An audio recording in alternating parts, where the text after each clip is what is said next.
হয় নাই, সে এখনো আছে। ৮০,০০০-এর ভিতরে সে নাই। আবার অপারেশন চালাও। অপারেশন চালানো হলো। যাইতে যাইতে হযরতে মুসা আলাইহিস সালাতু ওয়াস সালামের বাড়িতে কাছাকাছি চলে গেছে। কে যেন দৌড়ে দেয়া মুসা নবীর আম্মাকে ডেকে বলে, এই মুসা নবীর আম্মা,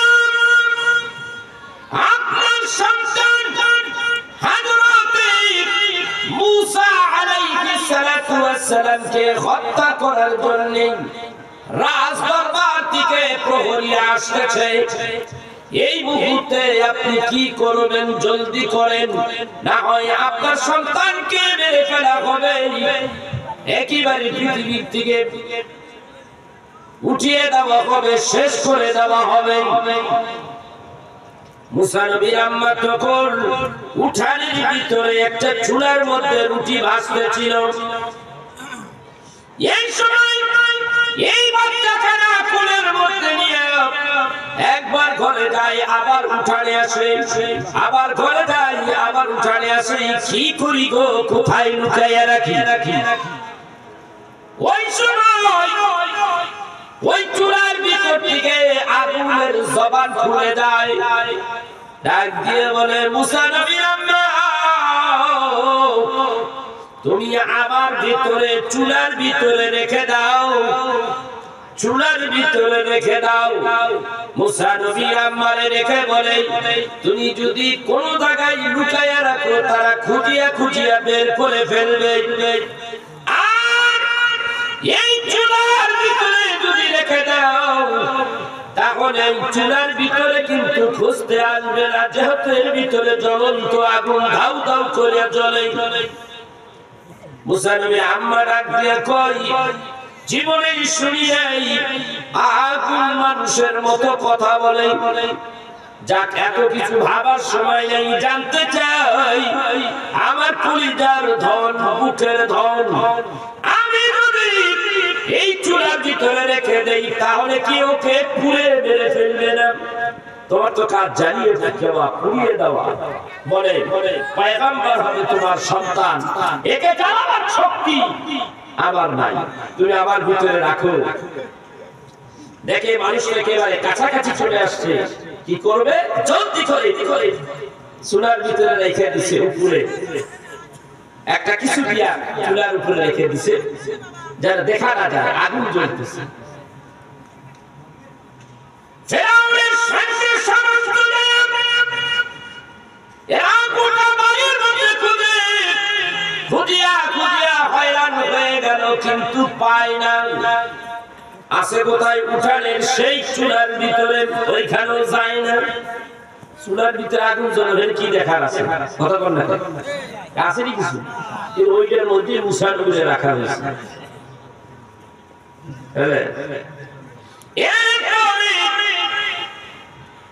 ওই মানুষগুলি খুঁজিয়া হয়রান হয়ে গেল। সাইয়েদনা মুসা নবীকে খুঁজিয়া যখন পাইলেন না, সকল সৈন্য সামন্তগুলি বাড়ি থেকে বের হয়ে গেল। মুসা নবী আম্মা উকি ঝুঁকি দিয়া দেখে কত দূর গেল। দেখা যায় ওই যে যাইতেছে। যখন চোখের আড়াল হয়ে গেল, দৃষ্টির আড়াল হয়ে গেল, দৌড়াইয়া চূড়ার উপরে থেকে ওই পাত্র সরাইয়া তাকাইয়া দেখে আমার ছেলে বেঁচে আছে না মরে গেছে। দৌড়াইয়া চাইয়া দেখে আগুন জ্বলে, মুসা নবী চুলার ভিতরে আগুনের সঙ্গে খেলাধুলা করতেছে, হাসাহাসি করতেছে। হযরতে মুসা নবী আম্মা মুসা নবীর চুলার ভিতর থেকে ধাম করে উঠাইয়া বুকের সঙ্গে লাগাইছে। গালে চুলা দেয়, ঠোঁটে চুলা দেয়, কপালে চুলা দেয়। এই অবস্থায় যখন চুলা দিয়াও ঘরের মধ্যে গেছে, চুপটি মেরে আছে। এমন সময় দিন তো যায়, আলো যাচ্ছে না কেন? দিনের আলো যাচ্ছে না কেন? রাত কেন আসতেছে না? রাত এসে গেল। মুসা নবী আম্মা বলতেছে, আল্লাহ, এই মুহূর্তে যদি আমি আমার সন্তানকে তো রাখতে পারবো না, বিপদ আছে, সমস্যা আছে, এরা তো আবার আসতো না, কি করি? তাহলে একটা সিন্ধুক বানিয়ে সিন্ধুকের ভরে তারপরে তাকে নীল দরিয়ায় ভাসিয়ে দিই। রাত্রিবেলা চিন্তা করতেছে এখন এই মুহূর্তে কেমনে সিন্ধুক বানাই, কিভাবে বানাই, কোথায় মিস্ত্রি পাই।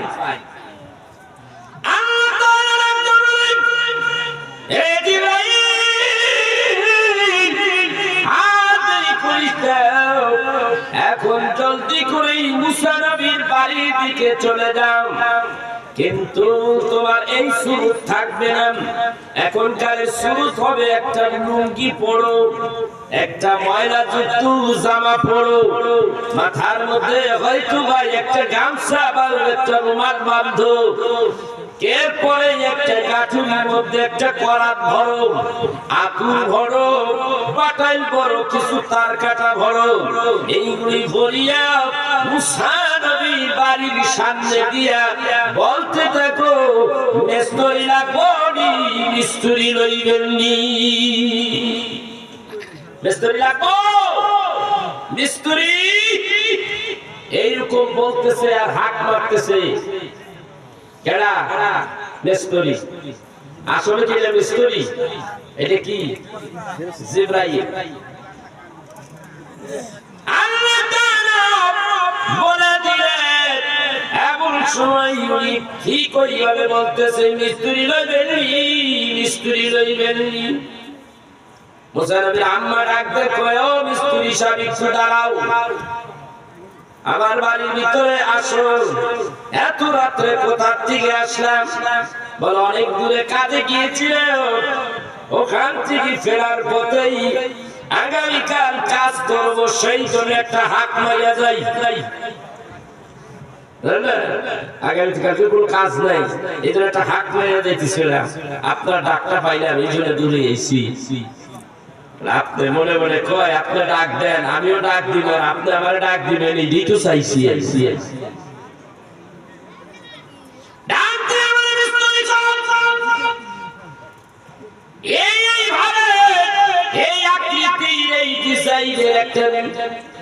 সিন্ধুক আমাকে বানিয়ে দিবেন, কিন্তু তার ভিতরে পানি যেন ঢুকতে না পারে, ওয়াটারপ্রুফ বানিয়ে দিতে হবে।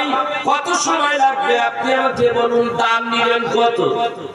দাম পরেই, সময় লাগবে কত? বলে আপনি যদি অনুমতি দেন, আপনি একটু ঘরের মধ্যে যাইবেন আর আইসা দেখবেন বানাইয়া ফেলাইছি। সুবহানাল্লাহ। 2-4-5 মিনিট নাইলে ঘরের মধ্যে যাইবেন আর আইবেন দেখবেন বানাইনা হয়ে যেতে পারে, নাইলে 2-4-5 মিনিট। আশ্চর্য ব্যাপার, দেখি তো তোমার কারিশমাটা দেখাও। আমি ঘরের ভিতর থেকে আসতেছি,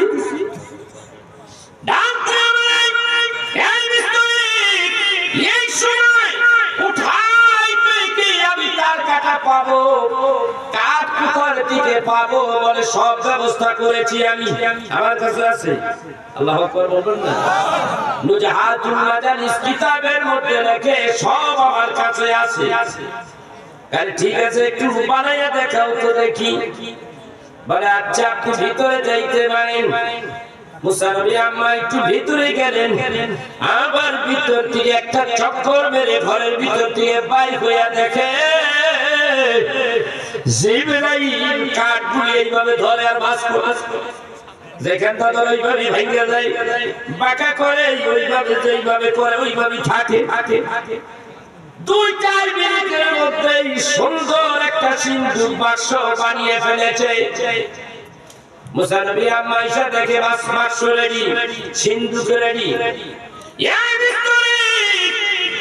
এত সুন্দর করে তুমি বাক্স বানাইলা, সিন্ধুক বাক্স এত সুন্দর, আমার পছন্দ হয়ে গেছে। আমি জানতে চাই কোথায় তোমার ঘর, কোথায় তোমার বাড়ি? তোমার কাজ আমার বড় পছন্দ হয়ে গেছে, আগামীতে যদি কোনো কাজ করি তোমাকে ছাড়া করবো না। ঠিকানা দাও, কোথায় তোমার ঘর, কোথায় তোমার বাড়ি? মেসকরি বারবার আঙ্গুল দিয়ে দেখায় আমার বাড়ি। কই দিকে? খালি উপরে আঙ্গুল দিয়ে ইশারা করে, ইয়া মেসকরি কোথায় বাড়ি, কোথায় ঘর? আবার আঙ্গুল দিয়ে উপরের দিকে দেখায়, বলে আমার বাড়ি মহাশূন্যের উপরের দিকে, যেখানে কেউ যাইতে পারে না এমন জায়গায় আমার বাড়ি। ডাক দিয়ে বলে কোন জায়গায় বাড়ি? বলে উপরেই, শূন্যের উপরে আমার বাড়ি, ওইখানে কেউ যাইতে পারে না একজন ব্যতীত। আল্লাহু আকবার বলুন না। একজন ব্যতীত যিনি যাইতে পারে তিনি এখনো দুনিয়ায় আসে নাই। তবে আপনার সন্তানই এই কপালের মধ্যে তার নূর মুবারক আছে। বলে তিনি কইলে না, তিনি পয়গম্বর, আমার পারের নবী, জিন্দা নবী, হাবিবুল্লাহ নবী, নবী কামলিওয়ালা নবী, মদিনাওয়ালা নবী, রহমতের নবী এখন দুনিয়ায় আসে নাই। ওই নবীজির নূর মুবারক আপনার সন্তানের এই কপালের মধ্যে রেখে দিয়েছে আল্লাহ, যার কারণে আপনি চুলার মধ্যে জ্বলন্ত আগুনে রেখেছিলেন। আপনার সন্তান ওই কারণে আগুনে পড়ে নাই, জ্বলে নাই। আচ্ছা, এইবার বলেন আপনার মুসুরি দিতে হবে কত? বলে আজকে আপনার কাজটা আমি ফ্রি করিয়ে গেলাম, কোনো টাকা লাগবে না, পয়সা লাগবে না। এই কথা বলিয়া চলে গেলেন। জিবরাইল আল্লাহকে ডাইকা বলেন, আল্লাহ আপনার কাছে আমার কথা প্রশ্ন হলো, হযরত মুসা নবী সিন্ধু কামার দিয়ে আল্লাহ আপনি বানাইলেন কায়দা কৌশল কইরা, আপনি আমাকে দিও নূহ নবী কুস্তি বানাইলেন। ওই কিস্তি বানাইতে যাইয়াম যতগুলি তক্তা করতে হয়েছে, কাঠ চেরাই করতে হয়েছে, আমি জিবরাইল তা করেছি। বিশেষ বিশেষ কাজগুলি আপনি রব্বুল আলামিন আমাকে দিয়ে করাইলেন। কিন্তু আপনার হাবিব মেরাজ যাবে, মেরাজের পোশাক কে বানাইলো? এটা তো আমি বানাইনি। এই দেশের মানুষেরা যখন ঢাকাতে কোনো চাকরি বাকরি করতে যায়, যাওয়ার আগের দিন গ্রামের লোকেরা সাফারি স্যুট বানায় কি বানায় না? একটু ভালো মতো যাইতে হবে, একটা কোট হইতে হবে। নামি দামি টেইলারের বাড়িতে যায়, নামি দামি টেইলারের দোকানে যায়। ঢাকা শহরে সানমুন টেইলার আছে না নাই? অনেক দাম। স্যুট প্যান্ট বানাইয়া তারপরে সাজগুজ করিয়া ঢাকা শহরে যায়। সাজন খোঁজন কম হইলে ঢাকায় এরা কইব ওই খ্যাত আইসে থেকে কথা কোন ঢাকে কইব কি না করে খ্যাত। আমার যদি খ্যাত না কইতে পারে, আমি তোদের ঢাকার লোকের চাইতে আমি কোনো অংশে কম না। কথা কোন ঢাকে যদি চাকরি না হয়, হ্যাঁ এই তুই তো এটা সাজন খোঁজন করে দেয়।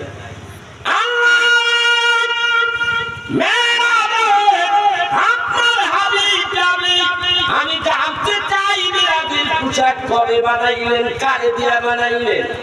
আল্লাহ ডাক দিয়ে বলে, জিবরাইল সব জায়গায় আগে বানাইলো না, এইখানে থাকো। সকল পয়গম্বরের কিছু না কিছু কাজ তোমারে দিয়া করাইছি। রহমতের নবী মেরাজের পোশাক আমি তোমারে দিয়া বানাই নাই।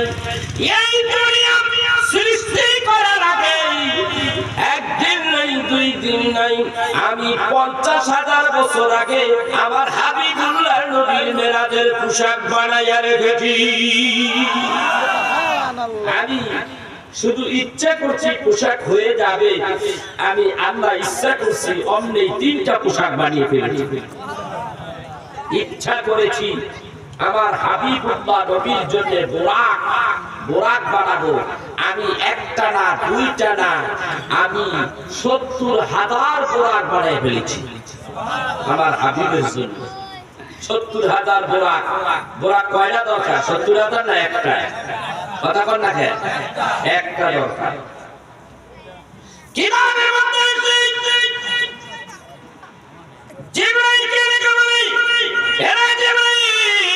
জলদি করে যাও, জান্নাতের মধ্যে চলে যান। জিবরাইল বলেন আমি জান্নাতের ভিতরে গেলাম, যায় দেখি একটা বিশাল বিশাল মরুভূমির মতো সবুজ ঘাসে ভরপুর। তার মধ্যে আমি খুঁজতে লাগলাম, বুড়া খুঁজতে লাগলাম। আমি চাইয়া দেখি